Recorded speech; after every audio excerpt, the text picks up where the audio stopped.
Good morning. Welcome to Unity Longmont Spiritual Center on the 15th of January, 2023, a time when we celebrate the birth and the efforts of Martin Luther King Jr. We are blessed to have Jenny Hooks here as our speaker and Teresa Storch as our musician. So we will start with Teresa.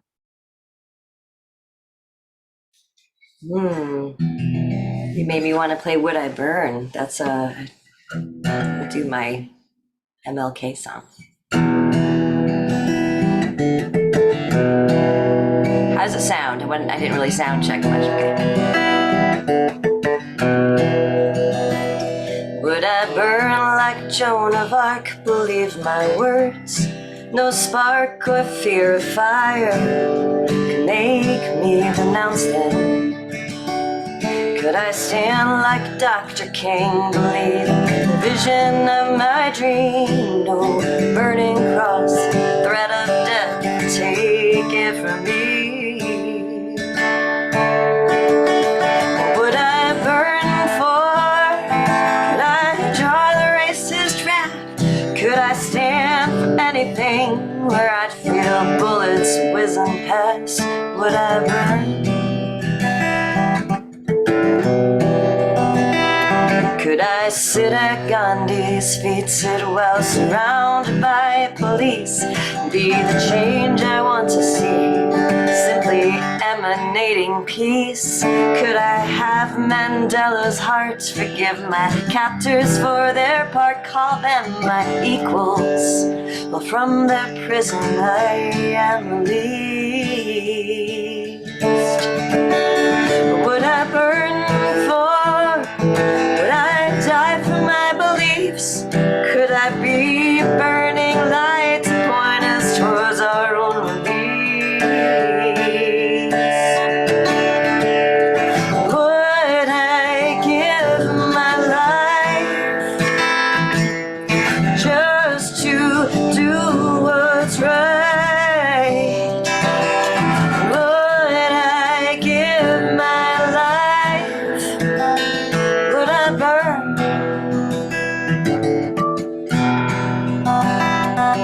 I was born with wealth and skin. It absolves me of my sins. It gives me freedom to go where others aren't allowed in. I never had the need to fight. Now I stand up for our rights. Here I am. I demand we stop the spread of fear and lies. That's what I burn for. I stand for my belief. There are things we all can do to make a world of peace. That's what I burn for. Now I'm asking for the proof. We have to have a world today that is based upon the truth. So I will give my life just to do what's right. I will give my life. I will give my life. Would I burn?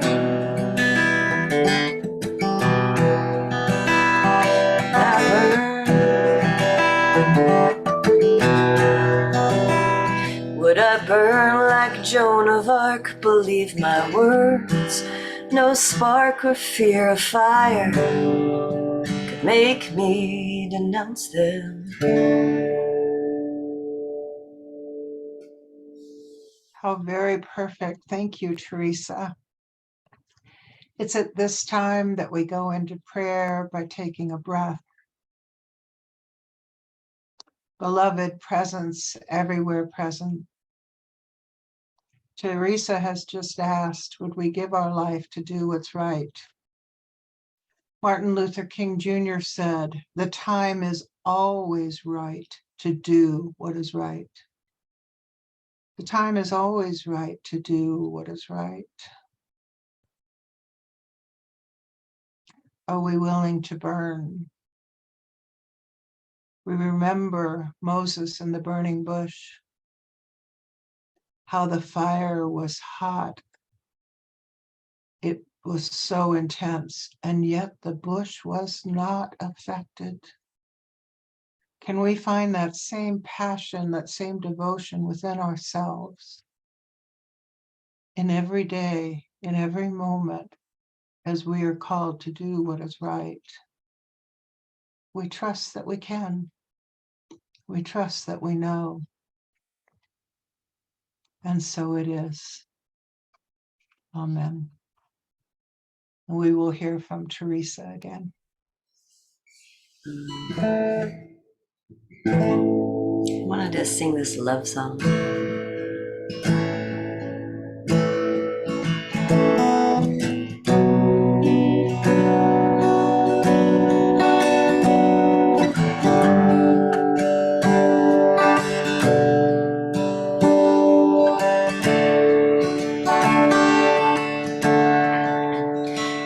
As the day rolls off my shoulders, my heart is cold, steady and strong, from giving with love. Yesterday I panicked, left me wondering, is this right? Well, this is my fight. I write to remind and tether my mind to here with you, living the best of both worlds, freedom to go, stay here at home, best of both worlds. And I had a life that I spent traveling out on my own. It was rare that I heard the sirens call, settling down. And somehow we found each other, and how our lives fit together. Two artists at heart, and alchemy starts. When was I not ever here with you, living the best of both worlds, freedom to go or stay here at home, best of both worlds.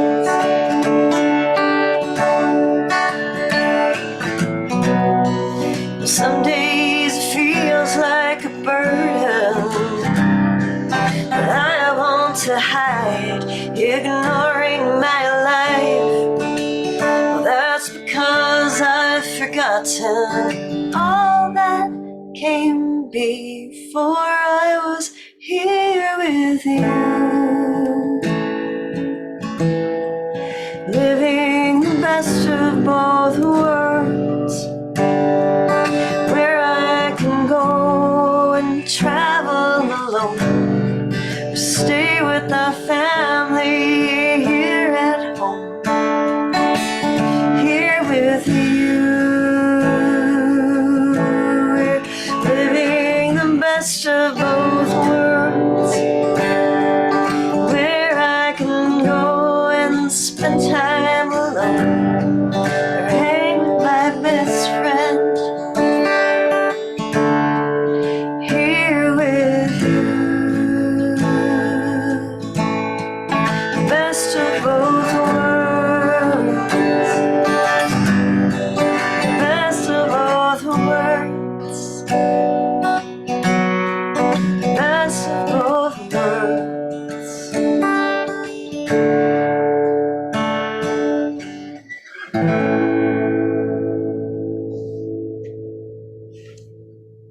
You are such a blessing, Teresa. Thank you. So let us open our hearts, our minds, our spirits to Jenny Hooks. Good morning. I greet each of you. I greet the divine within each of you. So over the last few weeks, I've had two people put a bid on the house, going through the whole process. And for one reason or another, the deal falls through. And so what happens with my mood? Oh, we got an offer. Oh, it's gone. Oh, up and down, up and down. Well, on the spiritual path, when you are approaching enlightenment, everything is just right. And there's not expectations. But when I talked to Guruji and he said to move to New York, I apparently developed a few expectations that everything was going to go smoothly, that God had chosen a place for me to live, that my house would sell, we'd find a new house, I'd get the perfect job, blah, blah, blah. So then what happens to my spiritual practice when things don't go the way I think that God should have made them go? I don't do my meditation, or I do my meditation, but it's flat. And I don't know, it's like, it reminded me of being Catholic and going to Mass because we had to. Not, I'm looking forward to sitting at my altar and meditating and enjoying that time that I spend in that space. It became something completely different. So what am I to do about that? And the answer is to go back to basics. And so I've spent time with this book, the Sri Guru Gita. Now, when we talk about a guru, say I have a yoga teacher that's my guru. Well, they could be my guru to teach me hot yoga, but they are not the true guru, because the true guru is the Supreme Lord. So my guru is Sri Swami Vishwananda. Yours might be Buddha, it might be Jesus, it might be some other form of God that you have a relationship with. And so this book is all about the guru disciple or relationship, or our relationship with the Supreme Lord. So a few years ago, I had taken a class on this book, and I pulled out my notes because I could see that there was something, my relationship with the divine was not where I wanted to be because I didn't get my way.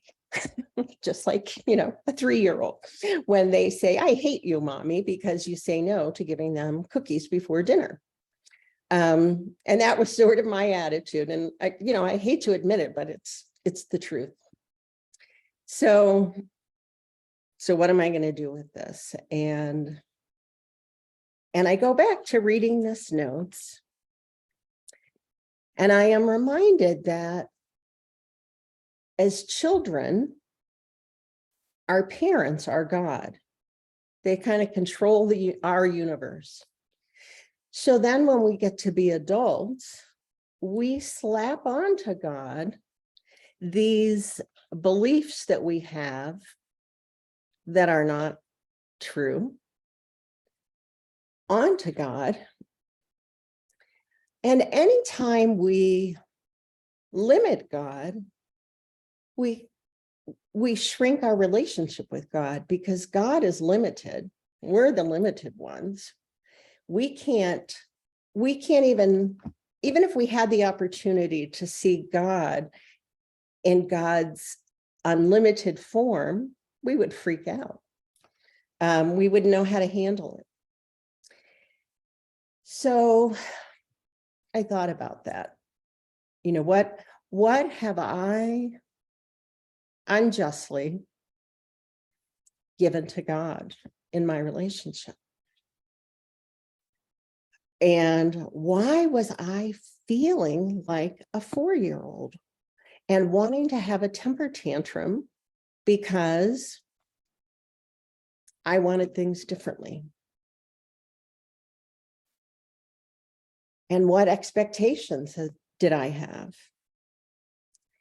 And so I have answered 0 of those questions, but I have come across a lot of good information as I've gone back to some of these thoughts and ideas about a relationship with God and Guru. And one of the pieces that I read was just a reminder.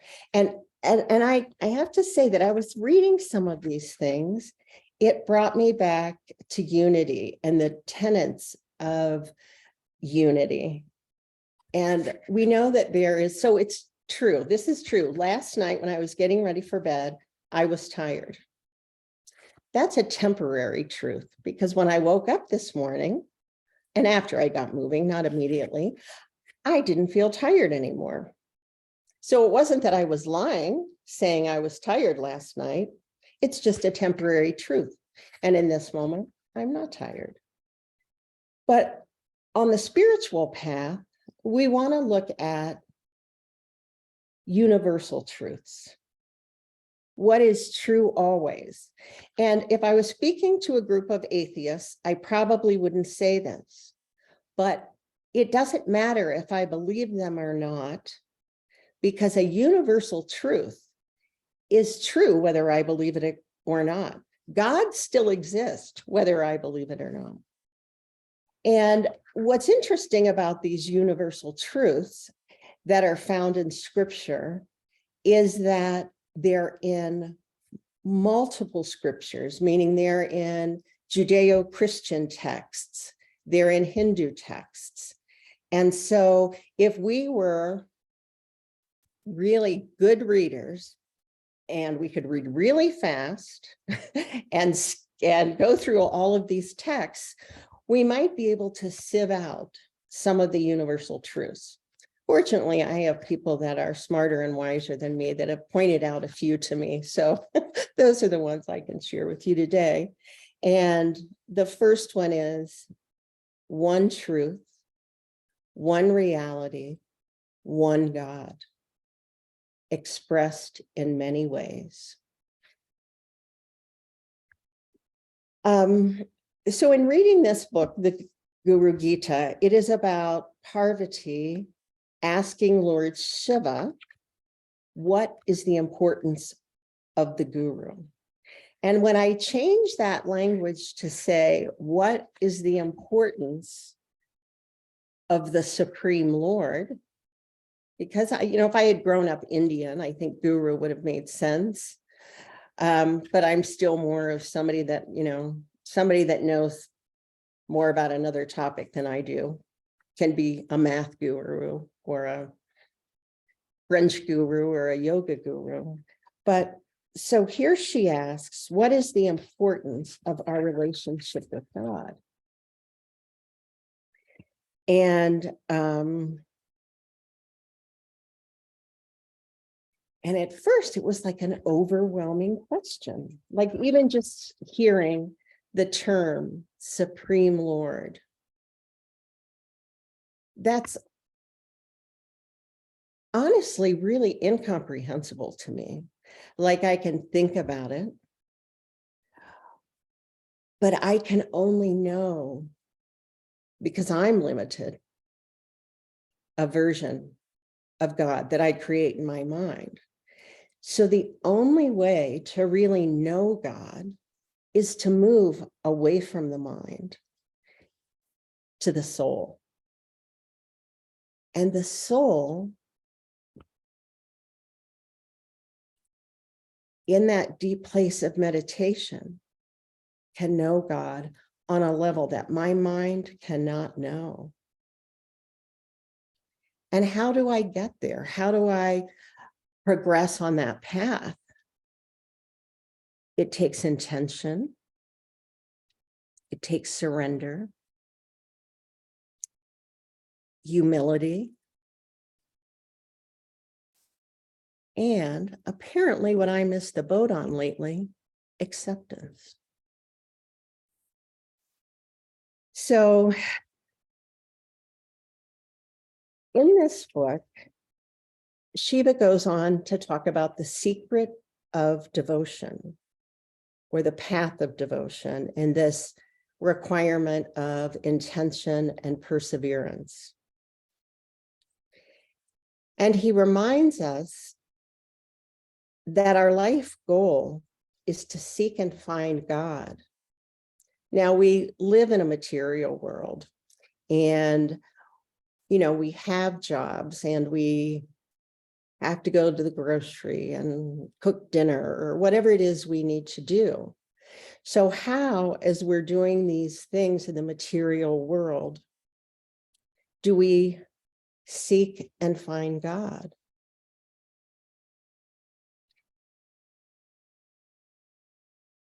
And I have heard, and I believe that to really find God, we must be grounded, because our pride, our ego, our fantasy life can get us off track. And we've seen there's so much mental illness that can be associated with God told me to do this.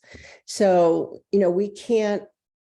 we can't just think about something and say, God said to do that. When we hear God speaking and guiding us, it has to come to us in that space of deep meditation, because there's a high chance that it comes from something created in the mind versus our soul's true desire to seek and find God. So what is the truth that is not revealed in the Bible, in the Vedas, and the other scriptures? And that truth is that what pleases God the most is our love and devotion. So if I go to church every Sunday and I follow certain rituals, but I don't have this relationship with God, it's all meaningless. If I spend all my free time working in a soup kitchen so I can brag about my volunteer work and the good things that I do, it's meaningless. What brings meaning to any activity we do, whether it is a religious or a spiritual ritual or serving others, is when we are in relationship with God and we are offering our time, our energy, whatever it is that we're doing, to God. And it doesn't matter if you think I'm great for doing something, or if you think I'm horrible, or I'm silly or stupid for doing that thing. That's all irrelevant. The only thing that matters is the relationship I have with God. So I can clean my house, and in my mind's eye, in my third eye, see the divine, focus on that. I can chant, I can sing, I can do whatever, but I can serve God by cleaning my house. I can serve God shoveling my driveway. And it seems like, oh, you're just serving yourself because you want your driveway free of snow. Well, it does serve me, but it serves me more when I do that activity with my mind focused on God. So I came across in my notes from this course many years ago, it says, read verse 20 of the Guru Gita and then read it again and read it again and continue to read it often. And it says, set aside your station and stage in life, your caste, your fame, your wealth, or means of attaining worldly success. Think of nothing but the guru. So that means if I'm only thinking of the guru, if I make dinner and I burn it, or I put cinnamon in when I meant to put in cumin and it tastes awful, it's not good or bad. It just is, because it was created serving the Lord. But I'll tell you a secret, you make fewer mistakes when your mind's on God, and you probably will get the spice right when you're cooking. It's a funny thing. And I also came across another quote. We go on the spiritual path not to improve our lives. It's just a blessing of our lives tend to get better because we've chosen a spiritual path, because we've chosen to focus on God in our lives, because we are seeking and we are doing our true Dharma, the Dharma of our soul, which is to seek and find God. And so I was thinking about that. And then I came across a note I'd written, and it said, it doesn't matter if you live in the ashram or in the real world. What matters is your relationship with the divine. And don't think that you can move into a convent and find God there if you can't find God right where you are. Now, somebody might still choose that lifestyle to become a nun and live in a convent, but if you don't have that relationship with God before you get there, the act of being in that space will not change your relationship with God. And I thought, well, there's some food for thought. Here I am thinking I'm going to move closer to the ashram to improve my relationship with God and to move forward on the spiritual path. But suddenly, after all these years on this path, I'm lost and I'm not finding my way. So why a geographic change to another state would fix anything? And I said, oh, feels a little humbling. Reading this and developing the awareness of my own lack of acceptance, that's humbling.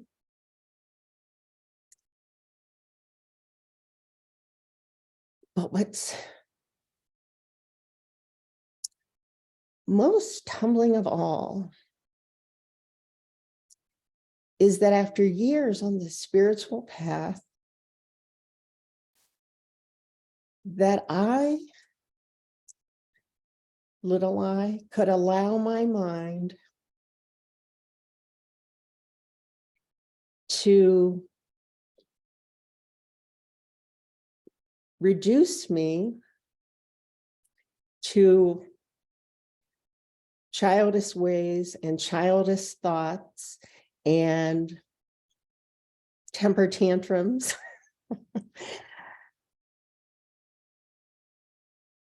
And then I had this thought that we all need to be purified. Our Atma is here, but it's covered with the dirt and soil of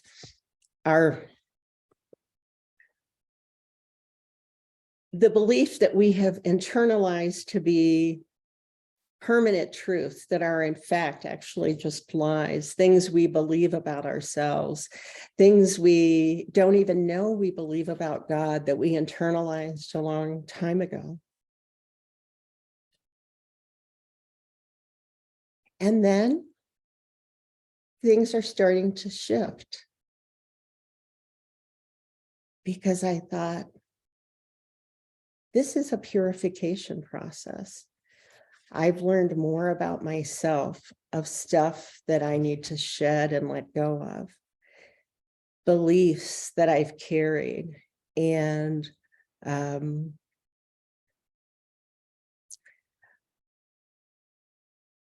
judgments. Though judgments are the biggest obstacle on any spiritual path.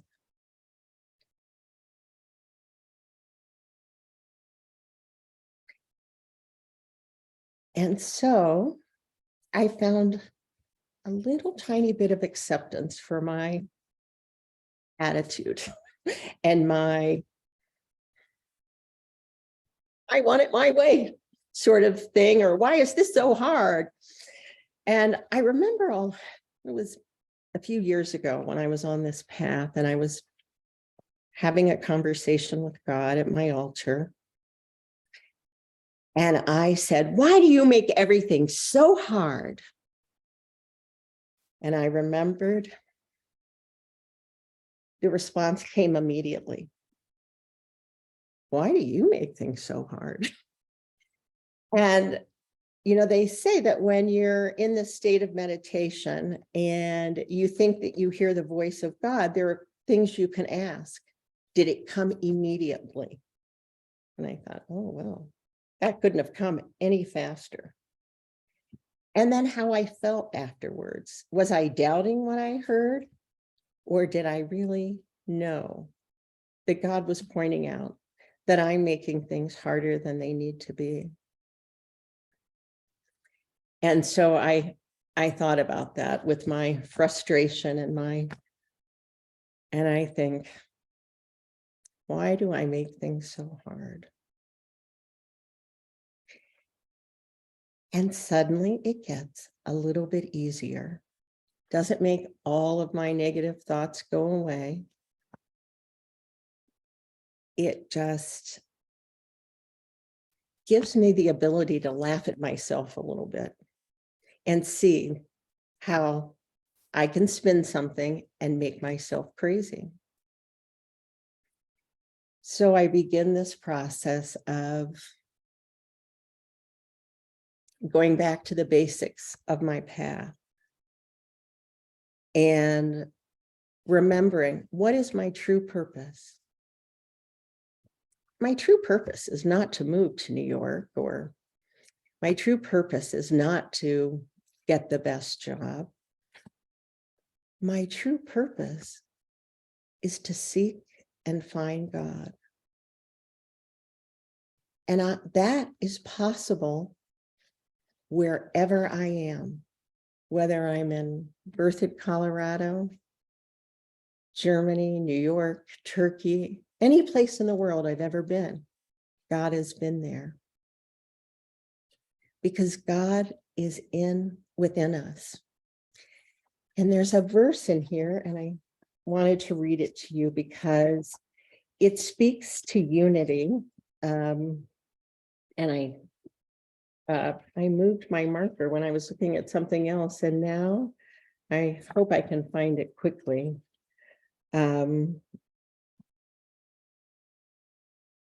Well, it's stated beautifully in this book, but what it says is, it doesn't matter what your spiritual practice is, what your religion is, what form of God you worship.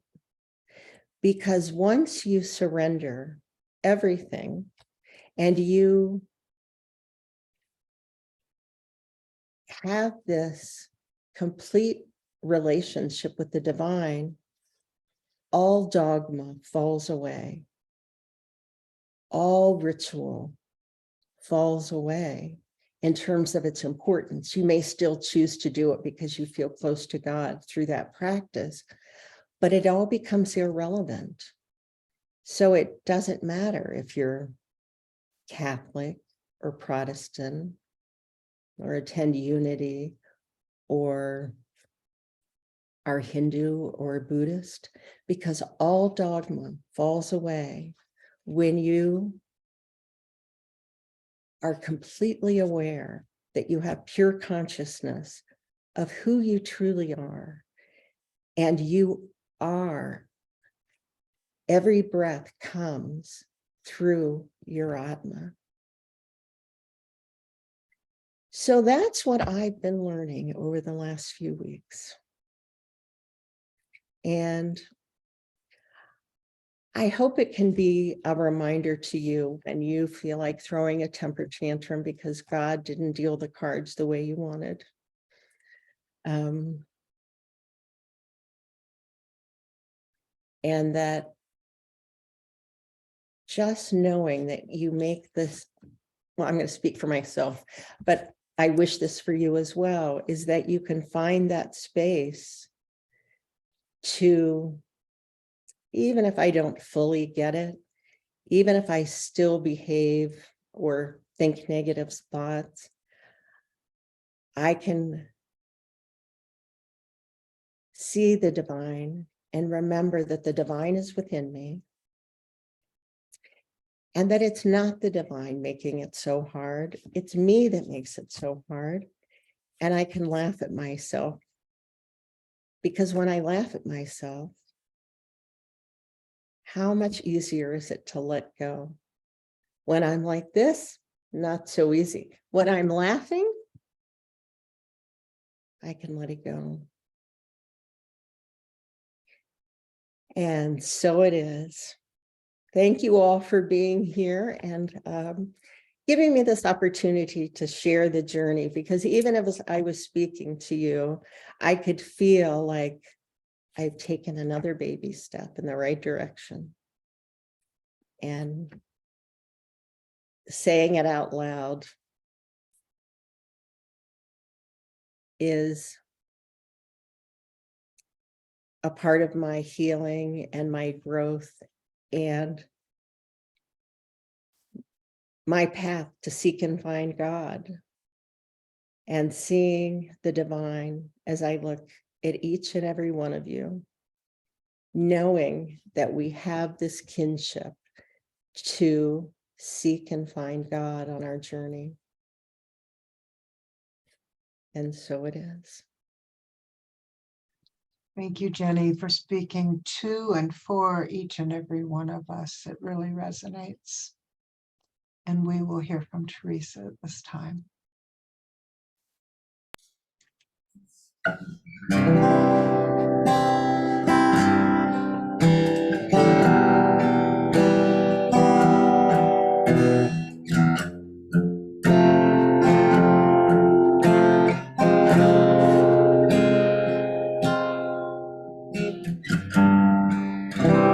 Sadness go away if I dispel my grief and gave it all to someone else in need. Could hatred disappear if I planted the seed and gave my love to those who made me bleed? I'm so tired of this pain, and no one understands my need for change.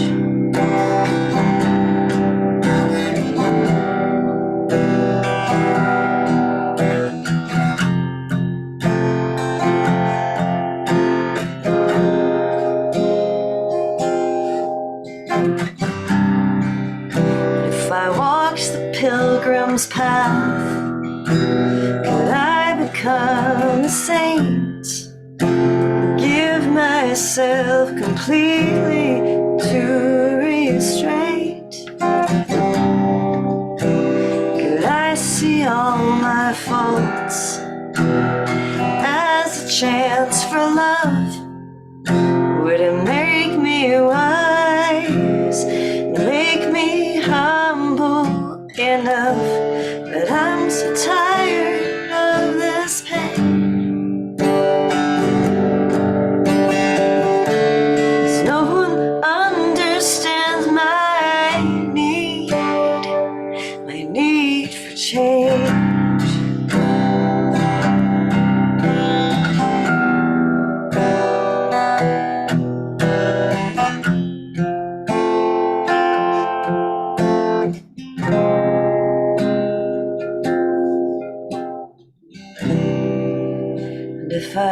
loved the world enough? Could I see the face of God? Could I see the face of God? Could I see the face of God? Thank you, Teresa, for choosing such perfect songs.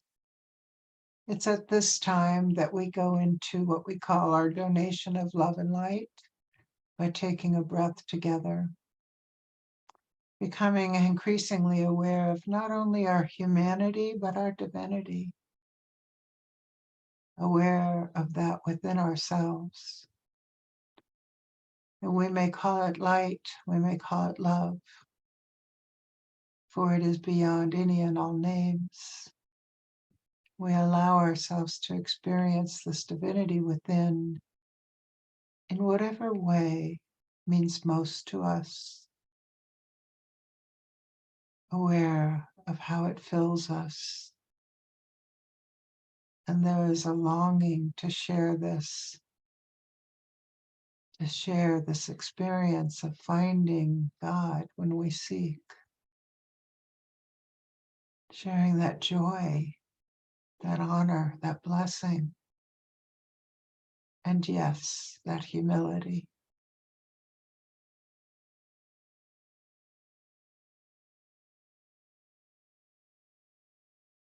And as we share, we become aware that giving is receiving, and allowing ourselves to receive is also giving.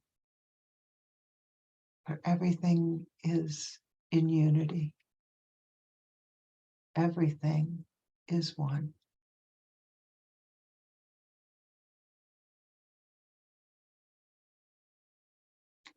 And so it is, and we will hear from Teresa.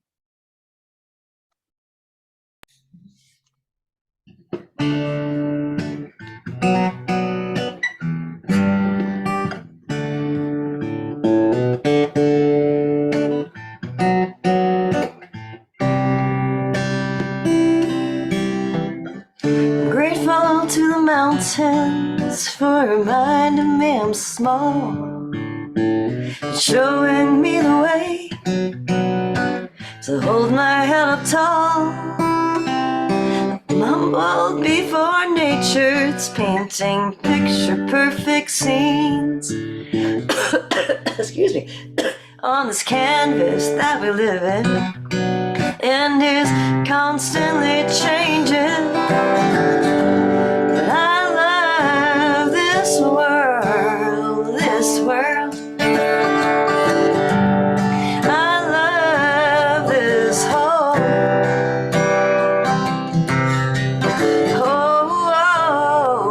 wide world.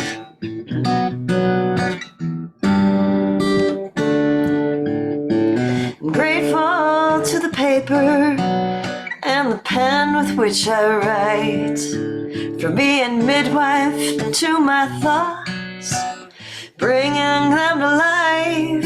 I'm humbled by the muses, they've given me the songs that have helped me through my days, made my nights seem not so long. And I love this world, this world. I love this whole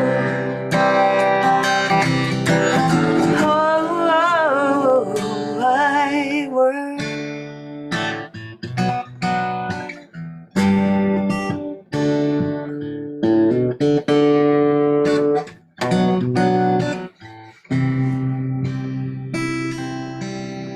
I'm grateful to my parents for bringing me to earth, my family, friends, and lovers for showing me what my life is worth. And I'm humbled by this moment, because it's all we ever have, and the power that's within it to give us peace.